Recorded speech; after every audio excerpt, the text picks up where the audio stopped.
우리에게 주시는 하나님의 말씀은 마태복음 1장 21절입니다. 아들을 낳으리니 이름을 예수라 하라. 이는 그가 자기 백성을 그들의 죄에서 구원할 자이심이라 하니라. 오늘부터 새로운 말씀 시리즈가 시작이 됩니다. 예수님을 아는가? 그래서 예수님의 제자들을 통하여 예수님은 어떤 분이신지를 공부하게 되고, 오늘은 그 첫 시간 서론 부분으로 예수님을 아는 것은 혁명입니다, 이런 제목으로 말씀을 나누려고 합니다. 우리는 예수님을 주로 고백합니다. 우리가 예수님을 주로 고백한다고 하는 것은 우리들의 삶의 방향이 정해졌다는 것입니다. 여러분들에게 그렇게 묻고 싶어요. 예수님이 여러분들의 삶의 주인이십니까? 이 고백이 없다면 우리들이 예수를 믿는 것이 어쩌면 방향을 잃어버린 것과 같다는 생각이 듭니다. 올해 들어 제가 처음으로 읽었던 책이 나의 끝 예수의 시작이라는 제목이었습니다. 카일 아이들먼 목사님이 쓴 책인데, 여기에 보면 파퓰러 사이언스라고 하는 잡지에 실렸던 이야기가 하나 나옵니다. 겨울에 어떤 구조팀이 눈 속에 파묻힌 사람들을 구하려고 찾아갔습니다. 눈을 파헤쳐 봤는데 이미 사람들은 죽어 있었습니다. 그런데 이 시체가 눈 속으로 10m나 더 깊이 파고 들어가서 죽어 있는 거예요. 나오려고 했지만 더 깊이 파고 들었던 거죠. 이 파퓰러 사이언스라는 잡지에서 이렇게 이야기합니다. 우리가 눈에 묻히게 되면 우리가 제일 먼저 해야 될 일은 눈을 파는 일이 아니라 눈을 좀 이렇게 치워내고 침을 뱉는 일이다.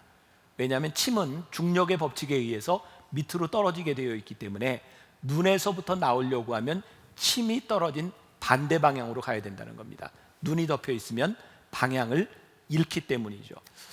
저는 오늘 그런 생각을 합니다. 우리가 예수님을 주로 고백한다고 하는 것은 앞이 보이지 않는 이 세상 가운데서 우리들의 삶의 방향을 찾는 것이다. 우리가 예수를 믿는다고 하는 것은 그분이 나의 삶의 주인이 되시기 때문에 내가 그 삶의 방향을 찾아가는 것이죠. 그래서 우리는 교회를 다니면서 말씀을 들으면서 예수님과 자꾸 내가 어떤 관계인가를 묻게 됩니다. 올 한 해를 시작하면서 여러분들과 함께 하나님에 대한 이야기로 시작을 했습니다. 하나님의 이름 뭐라 그러지 기억나세요? 하나님은 스스로 있는 자다. 여러분들이 대답을 안 하면 제가 답답해지기 때문에 먼저 제가 그냥 답을 이야기해요. 오늘 예수님의 이름은 보니까 임마누엘이라고 되어 있고, 이 13주 시리즈가 끝나면 이제 보혜사 성령님에 대해서 배우게 됩니다. 제가 얼마 전에 목사님들하고 모였는데 그 목사님들 중에 한 분이 이렇게 주장을 하더라고요. 자기가 하나님 하시래요. 그 하모 목사님인데, 그 얘기를 듣고 있던 어떤 목사님이 나는 임마누엘 임시다 그러더라고요. 그 옆에 있던 목사님이 나는 지저스 지시다. 우리나라 성씨 중에 그런 성씨가 있는지 몰랐어요. 아무튼 우리는 예수님과 뭔가 이렇게 관계를 좀 맺어보려고 노력을 해요. 근데 중요한 것은 우리가 예수님을 바로 아는 것이죠. 오늘 본문 말씀에서는 그는 자기 백성을 그들의 죄에서 구원할 자이시니라. 우리가 오늘 읽은 이 본문 말씀은 크리스마스 때 많이 듣는 말씀이기도 합니다. 예수님은 누구신가? 그분은 우리를 죄에서 구원하실 분이라고 이야기합니다. 그런데 이 구원하실 분임을 우리들이 아는 순간 우리들의 삶에는 혁명적인 역사가 일어난다. 나를 구원하신 그분을 알게 될 때 내 삶의 인격적인 변화를 요구하게 된다는 거죠. 만일 우리들이 예수님을 믿는다고 고백하면서 내 삶의 변화가 일어나지 않는다면, 아니 단순한 변화가 아니라 혁명적인 변화가 우리들 속에서 일어나지 않는다면 어쩌면 우리는 예수님을 주로 고백하지 않고 있는지도 모르겠어요. 저는 아이를 키우면서 부모들이 이렇게 동일하게 걱정하는 부분들이 있죠. 아이들이 크면 부모의 관계가 이렇게 좀 서먹서먹해지고 대화도 좀 줄어든다. 근데 저는 다행히 신학을 공부하는 제 아들이 이렇게 갈수록 저와 공통 관심사를 가지고 이야기를 자주 하게 되는 것 같아요. 하루는 이놈이 저에게 이런 글을 보냈습니다. 아버지, 제가 청년들에게 레디컬이라고 하는 제목으로 설교를 하려고 하는데 너무 힘들어요.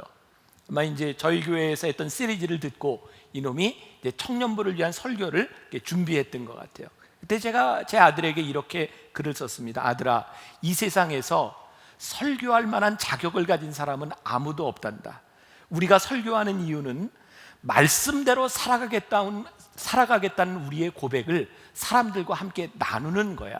그러니까 염려하지 말고 설교를 준비해봐. 그랬더니 설교문을 써가지고 저한테 좀 봐달라고, 교정을 해달라고 다시 보내왔어요. 제가 이렇게 답장을 했습니다. 아들아, 네 설교가 참 잘 정리되었다. 내가 고민한 흔적도 보인다. 근데 정말 중요한 것은 네가 고민한 것 때문에 어떤 내 삶의 결단을 했는지를 청년들과 나누어라. 사실 그 말은 제 아들에게만 한 이야기가 아니라 저에게, 오늘 여러분들 모두에게 해당되는 일입니다. 우리는 예수를 믿으면서 예수님을 너무 객관화한다는 생각이 듭니다. 객관적으로. 근데 사실 내 삶에 예수님을 주로 모신다고 하는 것은 내 삶에서 구체적으로 어떤 일이 일어나느냐에 대한 아주 주관적인 결단을 우리들에게 요구하고 있는 거예요. 오늘 말씀을 통해서 여러분들이 도전을 받고 결단해야 될 것은 오늘 예수님을 통하여 여러분들의 삶에는 어떤 결과들이 일어나고 있느냐입니다. 제가 오늘 여러분들과 몇 가지 나누려고 하는 이야기는 지난해 우리 교회 와서 설교하셨던 오대식 목사님이 쓴 왜 교회는 예수님의 세족식을 왜곡했을까라고 하는 책의 내용들을 좀 나누게 될 겁니다. 이 책에 이런 이야기가 나와요. 5세기경 영국에서 있었던 일인데 한 부유한 귀족 가문에 강도들이 들어옵니다. 그래서 모든 것들을 빼앗고 사람들을 죽이고 쓸만한 사람들만 데려갑니다. 그때 이 집안의 어린 소년 아들도 노예로 끌려가게 됩니다. 이 소년은 6년이 넘는 세월을 노예처럼 살아갑니다. 그런데 그때 아주 힘들 때, 어렸을 때 부모님에게 들었던 성경 말씀이 기억나게 되고 그는 그곳에서 주님을 인격적으로 만나게 됩니다. 그 소년은 그곳에서 그런 고백을 합니다. 나를 이렇게 어려운 곳에 보내신 하나님은 나를 빚으셔서 나를 위한 시간을 사용하고 계시고 지금 하나님을 고백하게 하셨습니다. 이 소년은 노예 생활을 하면서 이제 사람들을 돌보는 일을 하기 시작합니다. 노예로 살아가며 아침마다 경건의 시간을 갖고 때로는 금식을 하기도 합니다. 이 소년에게 붙여진 별명이 거룩한 소년이었습니다. 얼마 지나지 않아 몇몇 사람들의 도움을 받고 이 소년은 탈출하게 되었고 가족의 품으로 돌아오게 됩니다. 이 오대식 목사님의 책에서는 이렇게 이야기를 합니다. 우리가 흔히 하는 예수를 믿는 사람들의 이야기는 여기에서 끝납니다. 우리가 예수를 잘 믿었더니 하나님께서 우리를 축복하여 주셔서 이렇게 복을 받았고 이렇게 가족의 품으로 돌아오게 되었습니다. 그런데 이 소년의 이야기는 거기서 끝나지 않습니다. 행복한 시간을 지나며 이 소년은 새로운 꿈을 꾸기 시작합니다. 내가 노예로 살았던 그 땅으로 다시 돌아가야 되겠다. 그 땅에 돌아가 복음을 전하고 거기에 교회를 세워야 되겠다. 이 소년의 꿈을 들었던 가족들은 다 만류합니다. 내가 어떻게 여기까지 오게 되었는데 왜 거기로 돌아가야 되니? 그러나 이 소년은 그 꿈을 가지고 말씀을 공부하고 신학을 공부하고 그리고 자기를 노예로 부렸던 그 땅으로 다시 돌아갑니다.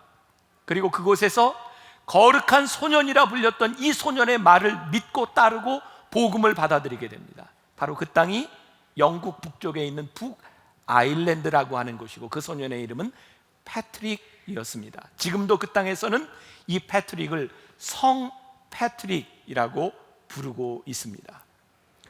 중요한 질문입니다. 똑같이 예수를 믿어도 어떤 사람은 예수를 믿음으로 나의 소망을 이루려고 하는 사람이 있고 어떤 사람은 예수를 믿는 것 때문에 나의 소망을 내려놓기도 합니다.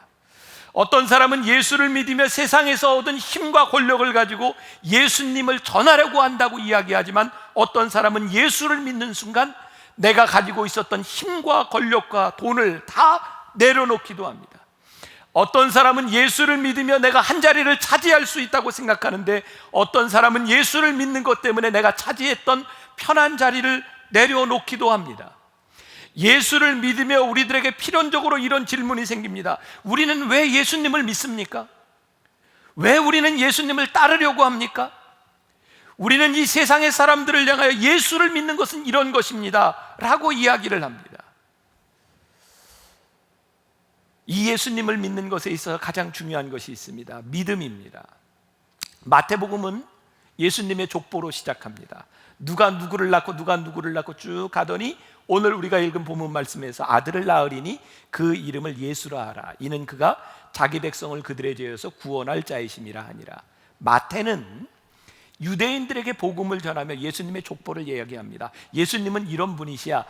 마태는 아주 논리적으로 사람들에게 설명을 하려고 합니다. 예수님은 바로 너희들이 기다리던 메시아야. 오늘 새벽 일찍 저는 이 말씀을 붙들고 어머니 기도실에 갔습니다. 그리고 이렇게 기도했습니다. 하나님, 제가 오늘 예수님에 대하여 논리적으로 말씀을 잘 전할 수 있도록 저를 붙잡아 주세요. 근데 기도하는데 하나님께서 저에게 이런 마음을 주시는 거예요. 내가 전하려고 하는 그 말은 아무리 논리적으로 이야기를 해도 사람들이 믿음으로 받아들이지 않는다면 그것은 아무 소용이 없다. 우리는 그동안 믿음으로 논리적으로 알려고 해보았지만 우리의 신앙이 논리적으로 되지 않습니다. 논리적으로 알았던 지식이 우리들의 삶을 혁명적으로 바꾸어 놓지 않습니다. 그래서 사도 바울은 로마서 3장 28절에서 이렇게 말합니다.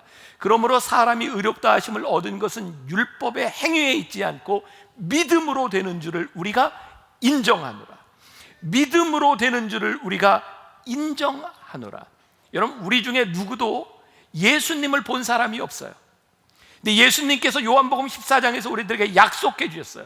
내가 너희들에게 보혜사 성령을 보내리니 보혜사 성령님이 우리들에게 오시면 우리들이 말할 것, 행동할 것 모든 것을 생각나게 하시고 우리를 가르치시리라.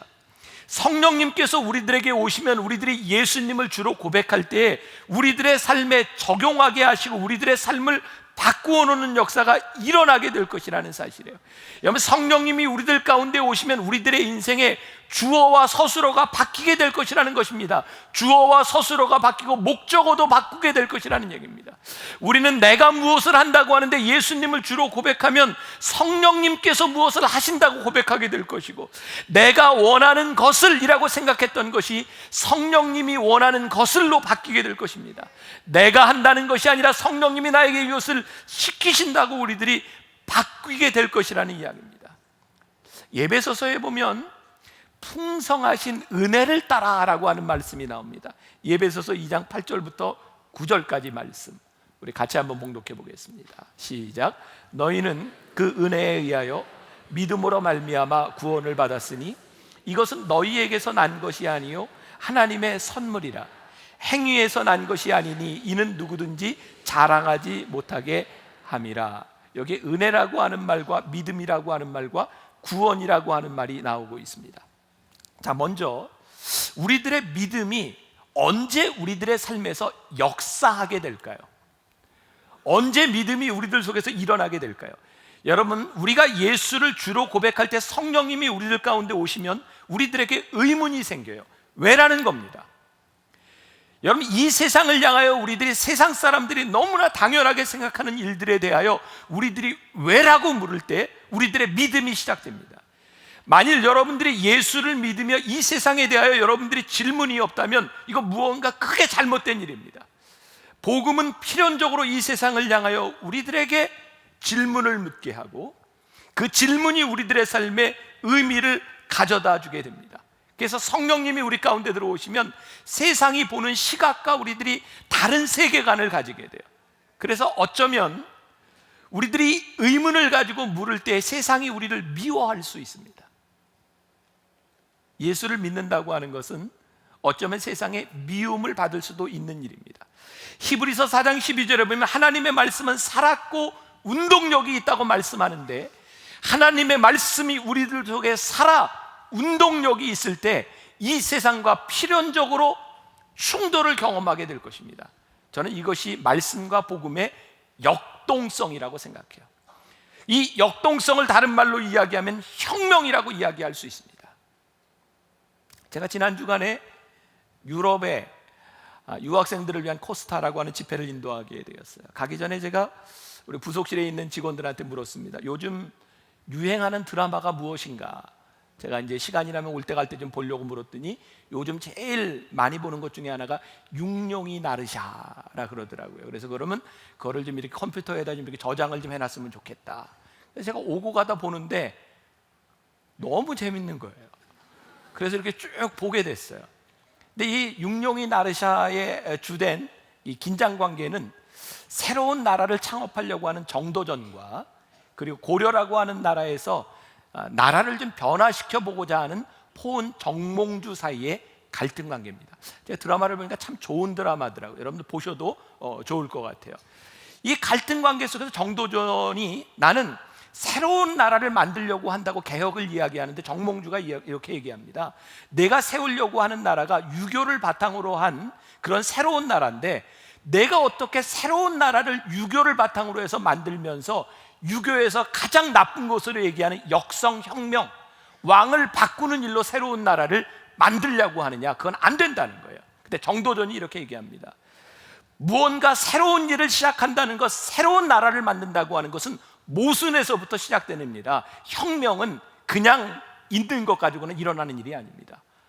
저는 어쩌면 드라마를 봐도 이렇게 설교 생각이 나는지, 이 드라마를 보는 순간 이 말씀이 생각이 나는 거예요. 그래, 어쩌면 우리들의 인생의 모순적인 일일지 몰라요. 혁명은 논리가 아닌 거예요. 예수님을 우리들의 삶의 구주로 고백한다는 것은 이 세상에서 논리적으로 이해될 수 있는 것이 아닙니다. 우리들의 삶의 판을 뒤바꿔 놓는 일이에요. 오늘 여러분들에게 도전하고 싶은 거예요. 여러분들이 예수님을 주로 고백하며 이 모순적인 일, 여러분들의 삶에 절대로 일어날 수 없을 것 같은 그 일들이 여러분들에게 어떻게 나타났냐 이 말이에요. 예수를 믿는다고 하는 것은 믿음의 관점으로 이 세상을 다르게 보는 거예요. 어떤 관점?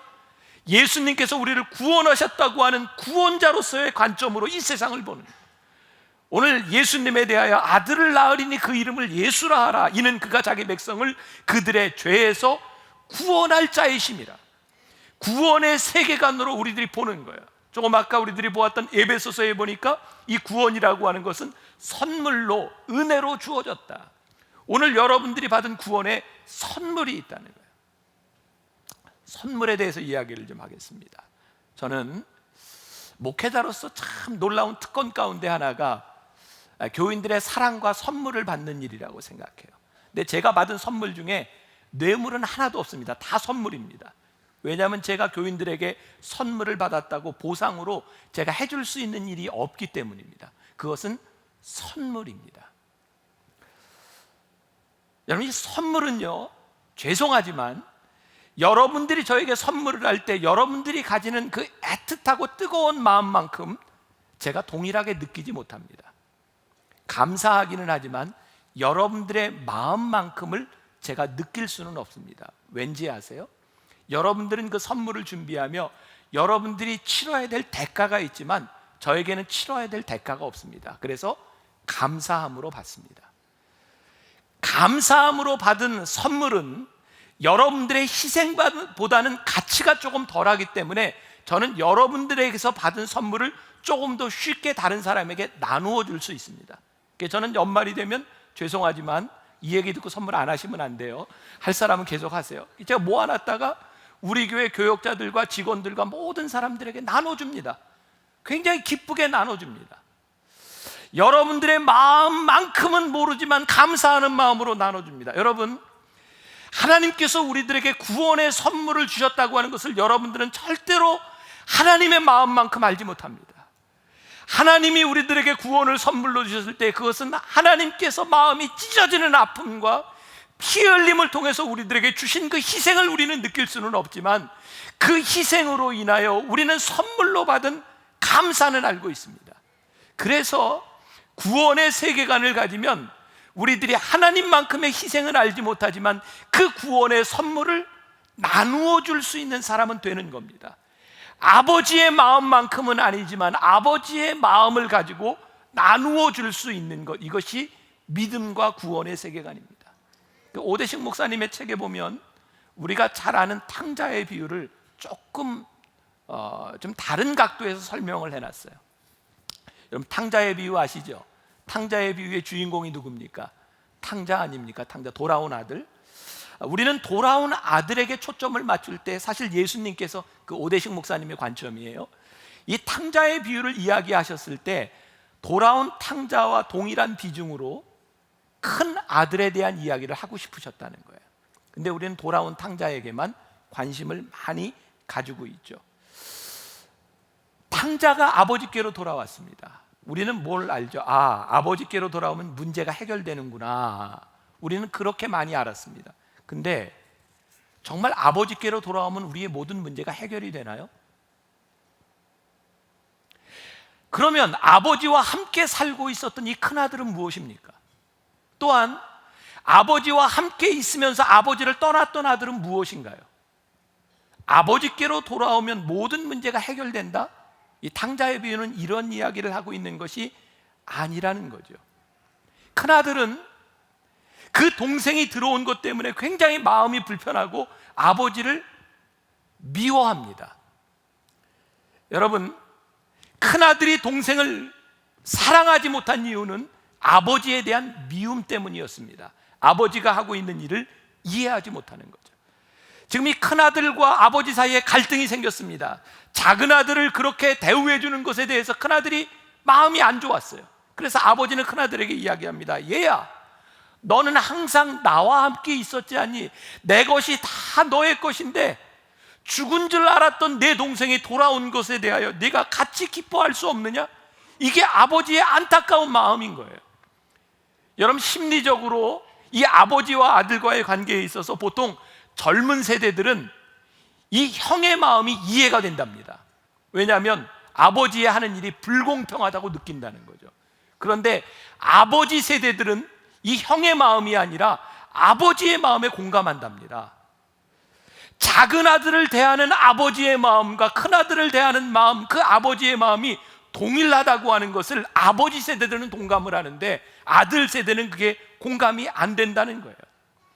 아버지가 불공평하다고 느끼는데 어떻게 그 아들을, 동생을 사랑할 수 있겠습니까? 아버지를 믿고 아버지를 사랑하는 사람에게는 두 가지 특징이 있답니다. 하나는 아버지의 마음을 가지고 보고 이해하는 것. 또 하나는 아버지의 계획과 아버지가 하는 일을 전적으로 신뢰하며 믿을 때 아버지의 마음이 들어온다는 거예요. 결국 이 탕자의 비유는 두 가지를 이야기하고 있다는 거예요.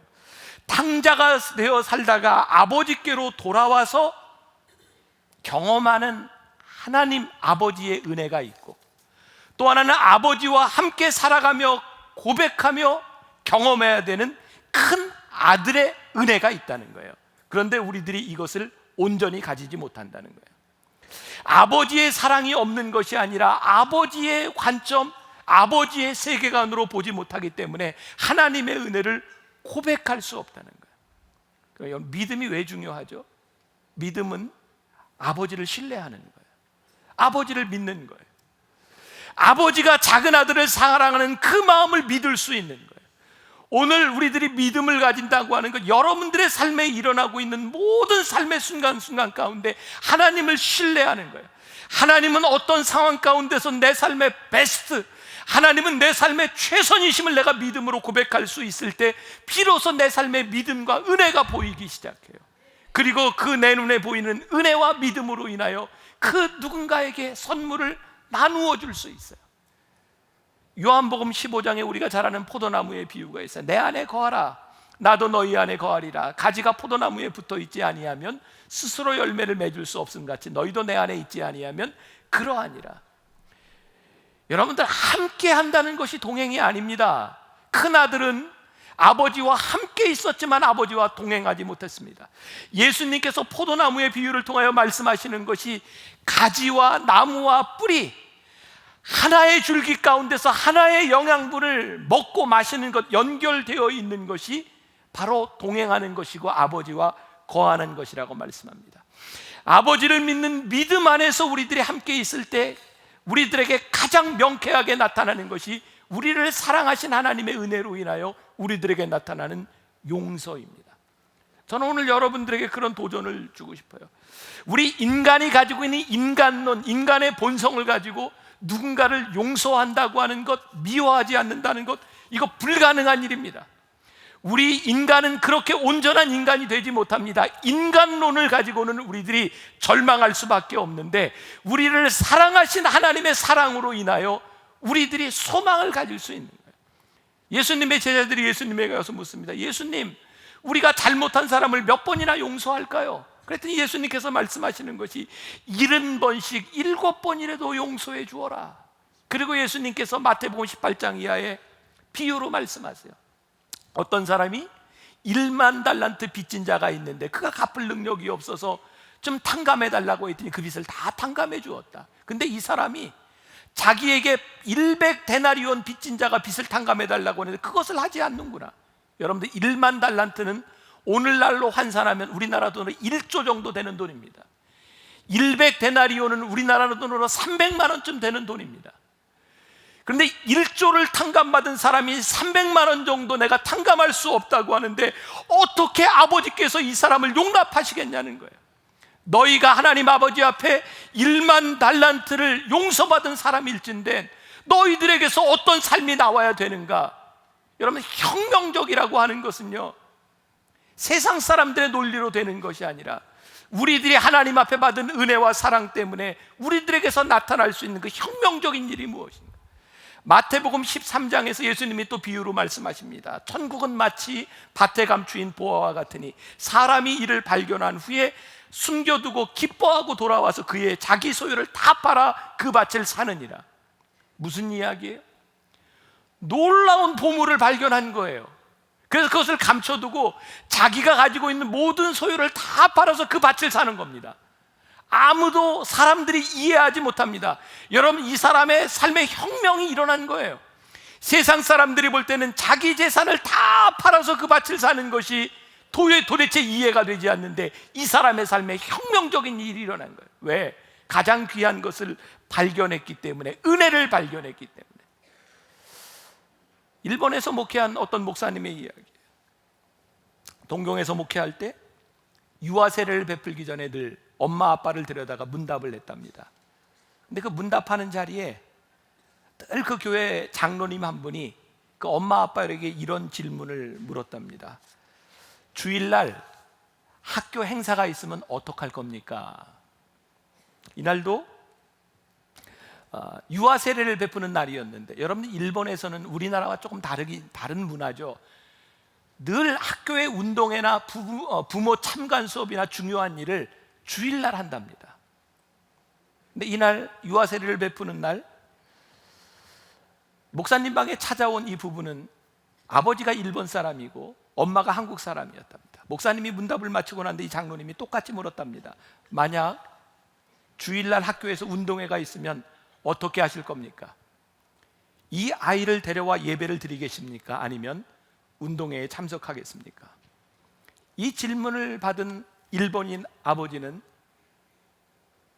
정말 침묵하며 대답을 하지 못했답니다. 그리고 잠시 후에 눈물을 글썽이며 이렇게 얘기를 했답니다. 주일에 교회에 꼭 데려와 하나님께 예배하도록 하겠습니다. 장로님이 물었답니다. 아이에게 괜찮겠습니까? 이 아버지는 눈물을 글썽이며 이렇게 말을 합니다. 아이가 학교에서 힘들겠죠. 어쩌면 이지매를 당할지도 모릅니다. 그러나 나중에 부모인 우리에게 고마워할 때가 올 겁니다. 아이가 예수님을 알게 된다면, 그가 신앙을 가지게 된다면 이 믿음을 전해준 엄마 아빠를 매우 고마워하게 될 것입니다. 어떤 부모가 자식에게 고난의 삶을 안겨주길 좋아하겠습니까? 어떤 사람이 이 세상에서 어려움을 당하는 것을 좋아하겠습니까? 그런데 그럴 수밖에 없는 것, 내가 이 세상의 고난을 자초할 수 있는 이유가 있다면 그것보다 더 큰 은혜, 더 귀한 것이 있기 때문에 내가 기꺼이 이것을 선택할 수 있는 것, 그것이 믿음의 고백이 아니겠습니까? 여러분들이 예수님을 나의 삶의 주로 고백하며 여러분들의 인격과 여러분들의 품성과 여러분들의 삶에 어떤 변화가 있었습니까? 내가 예수님을 믿는다, 이 믿는 것을 넘어서 예수님을 믿는 우리들의 삶의 새로운 세계관 때문에 그것으로 인하여 내 삶에 일어난 구체적인 일들, 그 혁명적인 일들이 무엇입니까?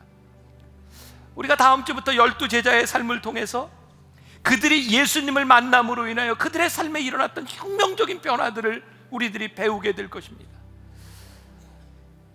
가장 값비싼 보화를 위하여, 가장 귀한 것을 위하여 내 인생에 마땅히 지불해야 될 대가가 무엇인가?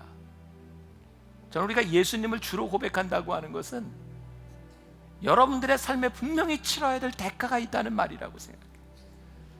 만일 여러분들이 예수님을 주라고 고백하며 여러분들의 삶의 판을 흔들어 놓을 만한 그런 혁명적인 변화와 결단들이 일어나고 있지 않다면 예수님은 여러분들의 삶의 주가 아닙니다.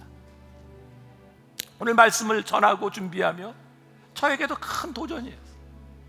하나님, 저는 무엇으로 제 삶의 구체적인 결단들과 저는 무엇으로 제 삶의 대가를 지불할 수 있을까요?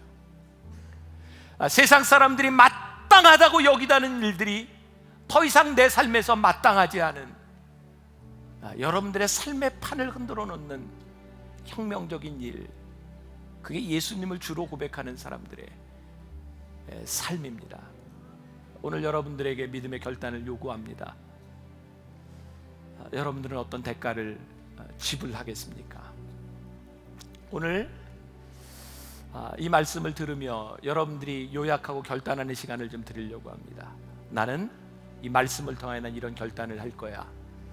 여러분들에게 잠깐 시간을 드리기 위해서 먼저 오늘 장승건 목사님 얘기 좀 해주세요.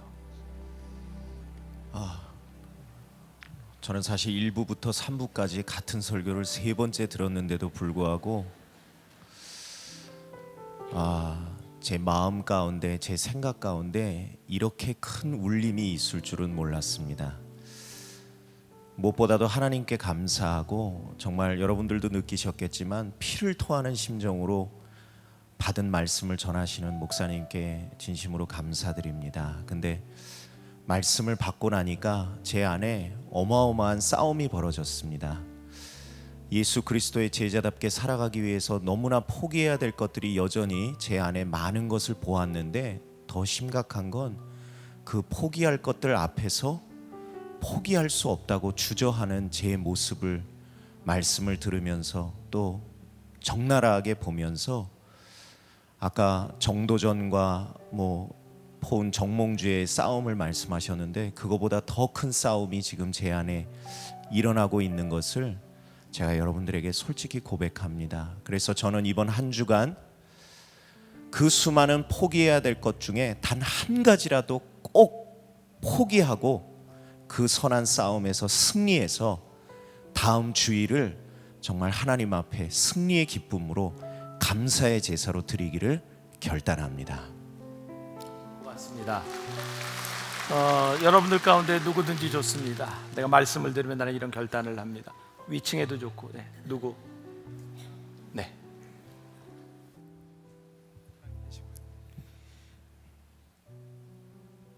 나는 과연 주님을 압니다. 진정 주님을 알고 있습니다. 그러나 과연 주님은 저를 알고 계시는지, 오늘 설교 말씀을 들으면서 그 밭에 감추어진 금은 보화, 그를 발견한 나, 그러면 수단과 방법을 가리지 말고 나의 갖고 있는 모든 것을 다 팔아서 사야 하고 그런 행동을 해야 하는데, 진정 사지는 않고 밭에 이런 금은보화가 있어, 야 여기 사, 있어 라고 전달하는 그런 전달자의 모습은 아니었나. 내가 그 밭을 사야만 하는데 사지도 않으면서 그런 모습이 아니었나 한번 생각해 봅니다. 진정 사야겠습니다. 네, 고맙습니다. 또 누구 원하시는 분?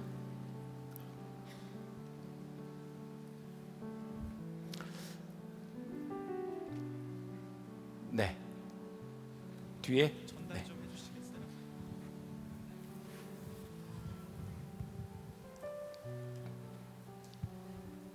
네, 여태까지의 우리들의 신앙은 아버지와 함께한 그 아들은 효자요, 진실한 그런 신자였죠. 그런데 그 아버지의 재산을 축내 가지고 나간 그 탕자는 우리는 비난했습니다. 근데 오늘 목사님의 설교에서 깨달은 것이 하나 있습니다.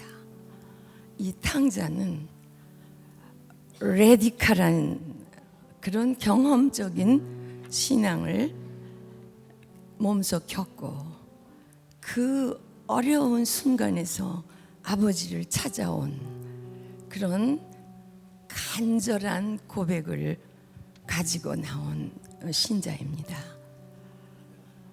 정말 레디컬한 이 경험을 우리가 가져야 하지 않겠습니까? 1만 달란트를 받은 사람하고 그렇지 않은 평범한 삶을 산 사람하고 차이가 분명히 있습니다. 하나님의 그 고난 중에 있는 분들은 낙심하지 않으시길 바랍니다. 레디컬하게 주님을 더욱 간절하게 만나실 수 있을 것입니다. 고맙습니다. 우리 같이 믿음으로 고백했으면 좋겠습니다. 내 구주 예수를 더욱 사랑. 우리 함께 찬양합시다.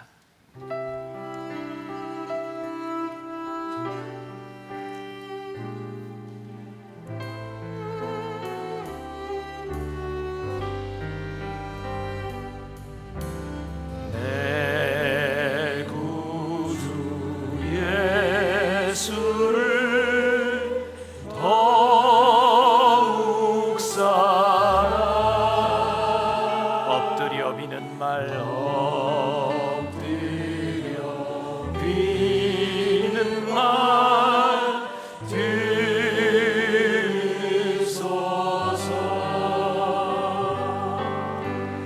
내 진정소원이 내 구주 예수를 더욱 사랑 더욱 사랑. 내 진정소원이 내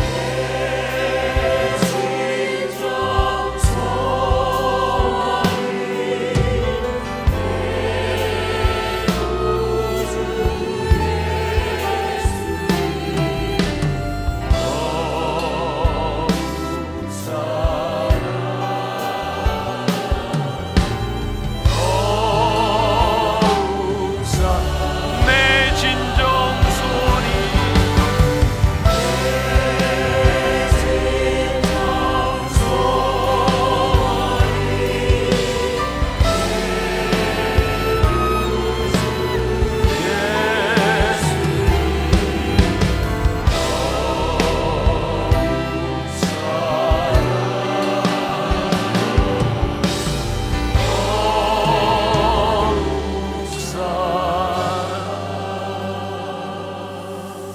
하나님, 우리의 마음에 소원이 있습니다.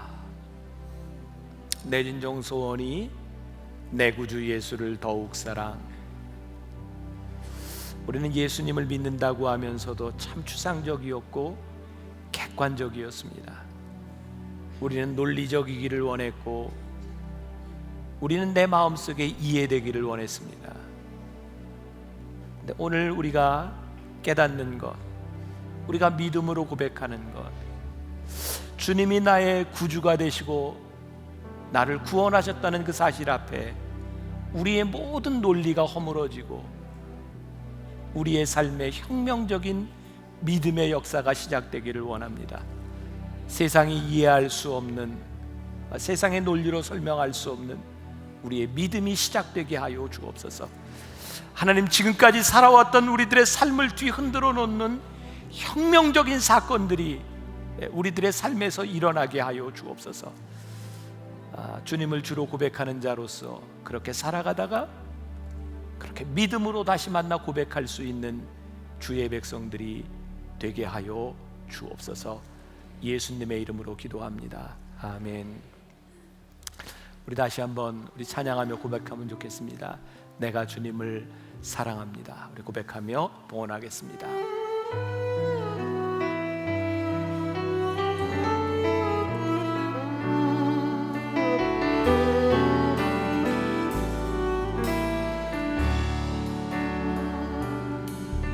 내가 주님을 사랑합니다.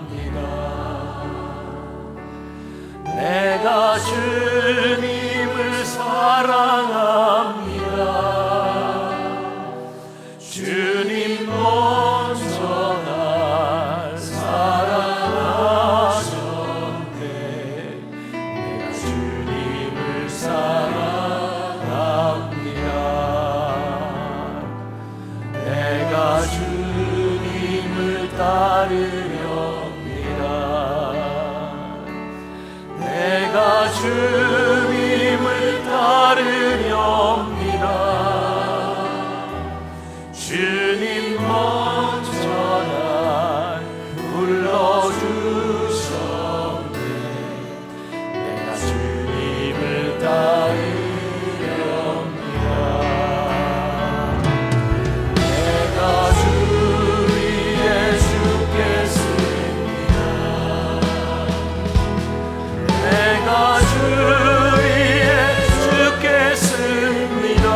내가 주 위에 죽겠습니다. 내가 주 위에 죽겠습니다.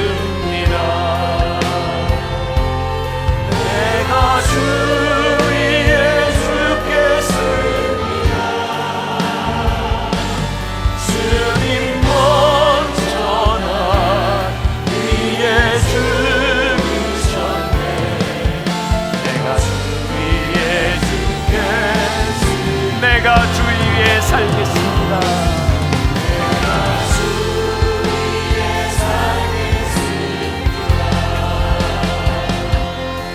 내가 주 위에 살겠습니다. 주님 먼저 날 위에 사셨네. 내가 주 위에 살겠습니다.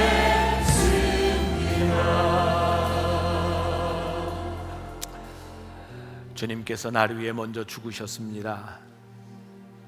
그래서 우리가 이렇게 고백합니다. 나도 주 위에 죽을 수 있습니다. 주님 날 위해 사셨습니다. 그래서 우리가 이렇게 고백합니다. 나도 주를 위해 살겠습니다.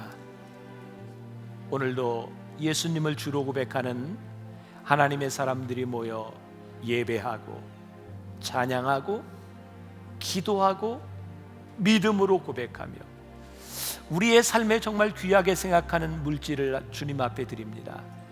주님, 우리가 바라는 것, 이 물질이 하늘나라를 위하여 귀하게 쓰여지게 하시고, 하나님 오늘 만나의 성도들을 위하여 간절히 기도하는 것, 하나님 이 세상 가운데 물질로 인하여, 세상의 염려로 인하여 쓰러지거나 유혹에 넘어가는 사람들이 아니라 주님을 믿는 믿음으로 승리할 수 있는 사람들이 되게 하여 주옵소서. 지금은 우리 주 예수 그리스도의 은혜와 하나님 아버지의 무한하신 사랑과 성령의 인도하심이 예수님을 나의 삶의 주로 고백하며 내 삶을 흔들어 놓는 혁명적인 역사가 일어나기를 결단하고 이 세상으로 나가는 당신의 사랑하는 모든 백성들 위해 지금부터 영원까지 함께 하시기를 간절히 축원하옵나이다. 아멘.